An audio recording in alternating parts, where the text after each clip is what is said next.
हाँ जी, सत श्री अकाल प्यारे विद्यार्थियों। तो बेटे इस तो पहले वाली वीडियो के विच आपां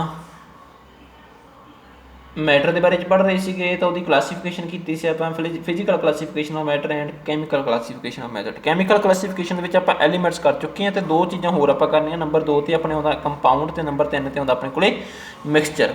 ये दोनों इक्को जिहियां चीज़ां ही लगदियां होंदियां, इस करके मैं बेटे तुहानूं इकट्ठे ही समझाउण लग्या। और वीडियो शुरू करने तो पहले मैं तुहानूं कह देवां कि जिहड़े बच्चे हजे नवे ने तो उन्होंने चैनल में सबसक्राइब नहीं किया, चैनल में सबसक्राइब करो, इन्हूं शेयर करो, वीडियोज़ बाकी अपने साथियों तक पहुँचाओ, ताकि इसका फायदा जिहड़े वध तो वध वो लोग उठा सकन जिहड़े किसी भी तरह की ट्यूशन नूं जां होर किसी तरह एफर्ट नहीं कर सकते। तो आओ बेटे हुण आपां कंपाउंड तो करते हैं। कंपाउंड की है, ये भी अपने कोले ऑबटेन्ड हुंदा है। इट इज़ ऑबटेन्ड कित्थों मिलदा सानूं? ये ऑबटेन्ड फ्रॉम जां obtained by the union of two और मोर देन टू सबस्टांस और more then to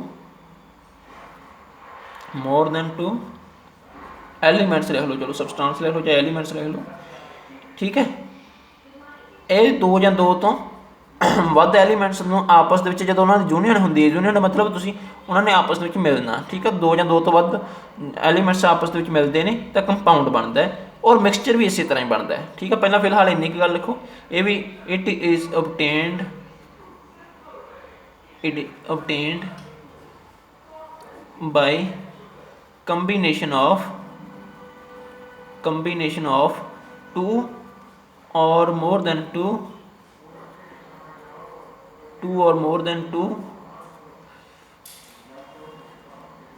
elements or compounds। देखो इत्थे तक लगभग सेम ही है काम। आ भी दो या दो तो वध एलीमेंट्स का कंबीनेशन है, आ भी दो या दो तो वध एलीमेंट्स का कंबीनेशन है, और ये कंपाउंड का कंबीनेशन भी हो सकता है, ठीक है। पर उस तो अगे थोड़ा जिहा फर्क पै जाता दोवां दे विच। अगे की फर्क पै जाता है, इत्थे आपां कहने बेटे indefinite proportion by weight, indefinite proportion by weight. इधर अगे आपां आ शब्द यूज़ कर रहे हैं, इनडेफिनेट प्रपोर्शन बाय वेट, ठीक है। तो इत्थे आपां की यूज़ करते हैं बेटे, in any proportion,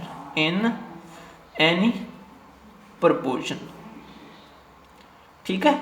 in any प्रपोर्शनस मतलब इत्थे किसी भी प्रपोर्शन के विच, प्रपोर्शन का मतलब हुण की आ गया ये बारे आपां, ठीक है। डेफिनेशनां तो तुसीं किताबां तो भी लिख लेना, आपां बेसिकली इहदे बारे पढ़ना कि हुंदियां की चीज़ां ने, कंपाउंड की चीज़ हुंदी है तो मिक्सचर की चीज़ हुंदा है, ठीक है बेटे। तो मान लो तुहाडे कोले वाटर है, वाटर एक तरह का कंपाउंड है, ठीक है। और वाटर दे विच तुसीं शुगर पाती, शुगर भी C12H22O11 ये तो फार्मूला शुगर का, शुगर पाती तुसीं, खंड पाती, दोनों नूं मिलाता तो तुहाडे कोले जिहड़ा हैगा मिक्सचर बन जाता है। की बन जाता बेटे? वो मिक्सचर बन जाता है।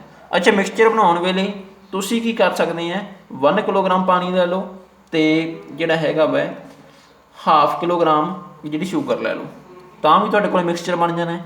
और अगर तुसीं बेटे की कर लिया, 2 किलोग्राम पानी ले लिया, 1/2 किलोग्राम शुगर पाई है, तां भी सोल्यूशन जिहड़ा मिक्सचर बन जाना है, ठीक है।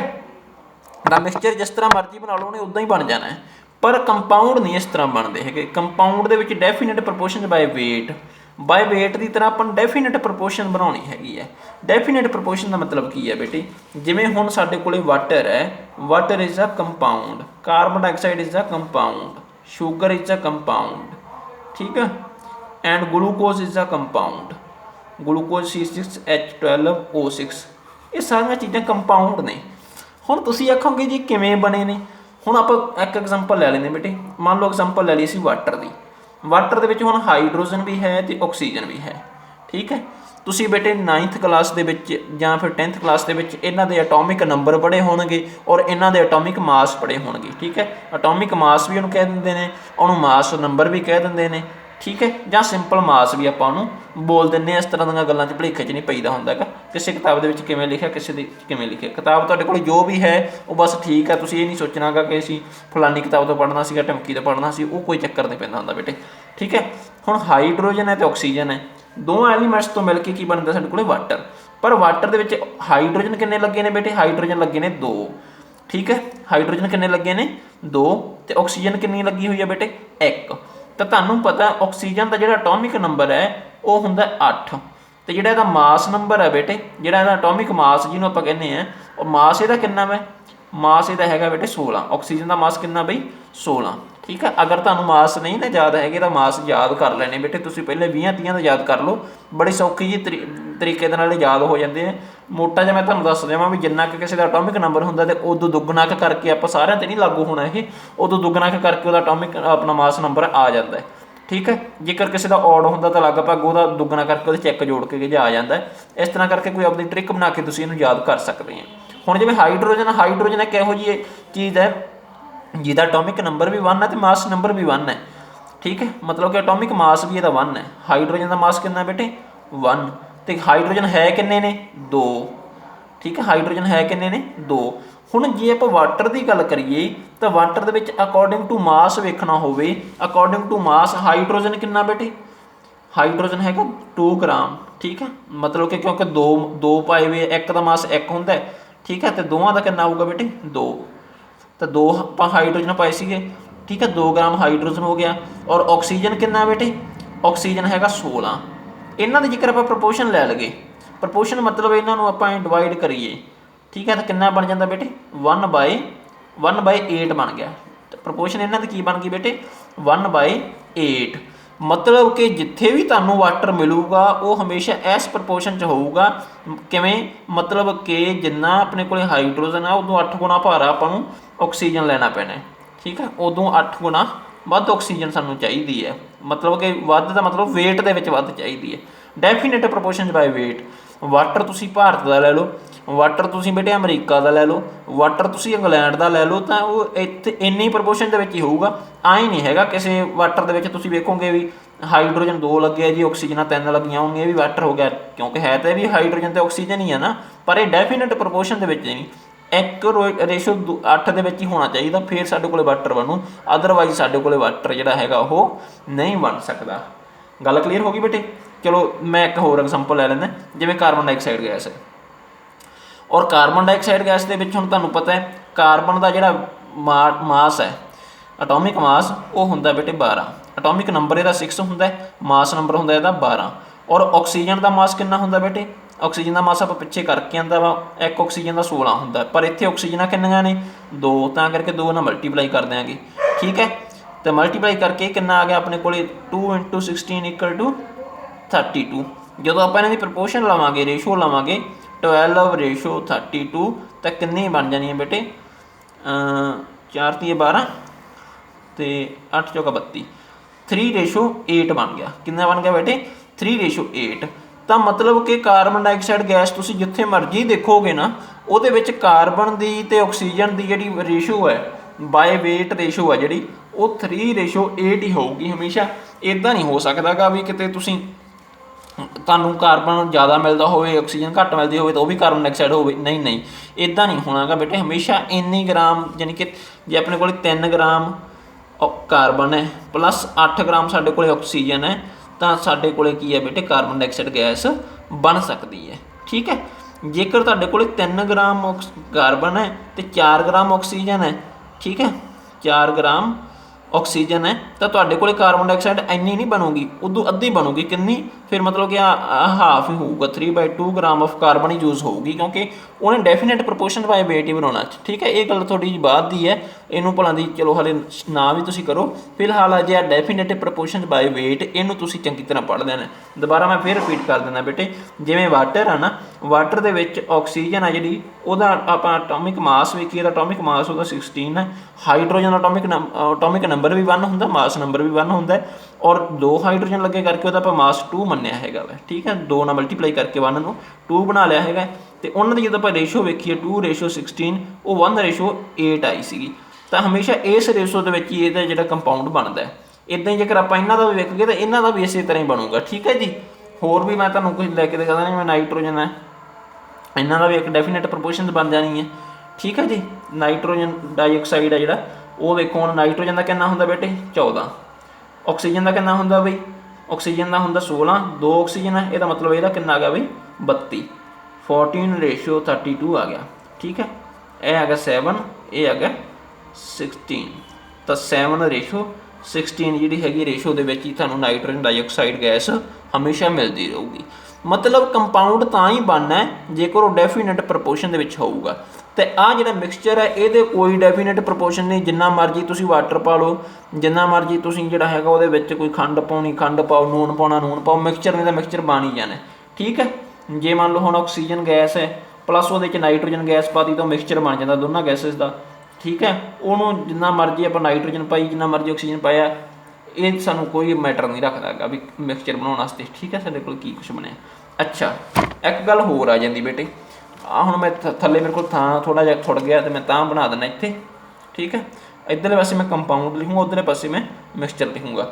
ਆਹ ਜਿਹੜੀ ਚੀਜ਼ ਆ ਨਾ ਬੇਟੇ, ਇਹਨੂੰ ਹੁਣ ਵੇਖੋ ਜਿੰਨਾ ਤੋਂ ਇਹ ਬਣਿਆ ਸੀਗਾ ਨਾ ਹਾਈਡਰੋਜਨ ਅਤੇ ਆਕਸੀਜਨ ਤੋਂ ਬਣਿਆ, ਇਹਨੂੰ ਵਾਪਸ ਹਾਈਡਰੋਜਨ ਅਤੇ ਆਕਸੀਜਨ ਦੇ ਵਿੱਚ ਤੋੜਿਆ ਜਾ ਸਕਦਾ ਕਿਸੇ ਕੈਮੀਕਲ ਮੈਥਡ ਦੇ ਨਾਲ। ਠੀਕ ਹੈ, ਤਾਂ ਇਹ ਗੱਲ ਤੁਸੀਂ ਧਿਆਨ ਦੇ ਵਿੱਚ ਰੱਖਣੀ ਹੈ। ਔਰ ਅਗਲੀ ਗੱਲ ਇਹ ਹੈ ਵੀ ਇਹ ਜਿਹੜੀ ਇਹ ਹੈ it loose their identity.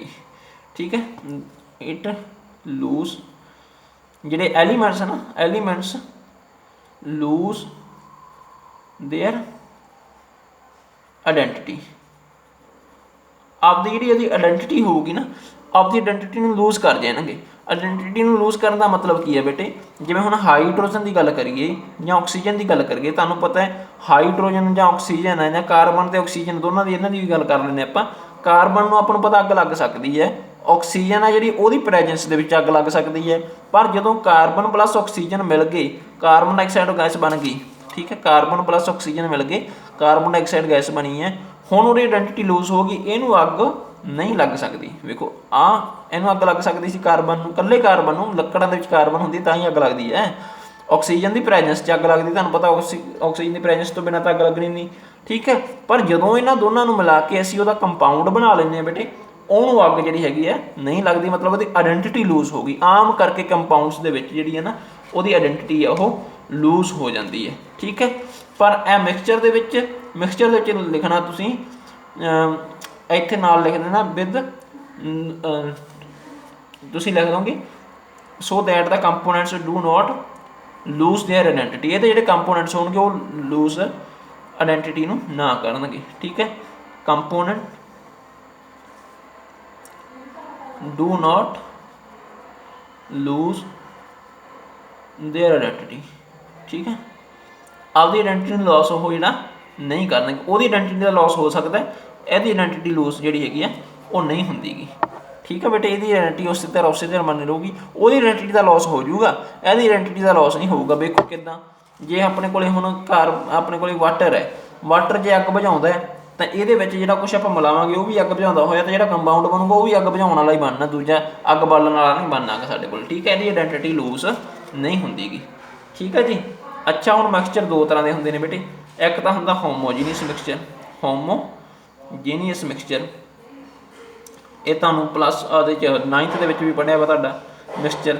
Number 2 'ਤੇ ਹੁੰਦਾ ਵਾ ਹੀਟਰੋਜੀਨੀਅਸ, ਨੰਬਰ 2 'ਤੇ ਹੀਟਰੋਜੀਨੀਅਸ ਮਿਕਸਚਰ।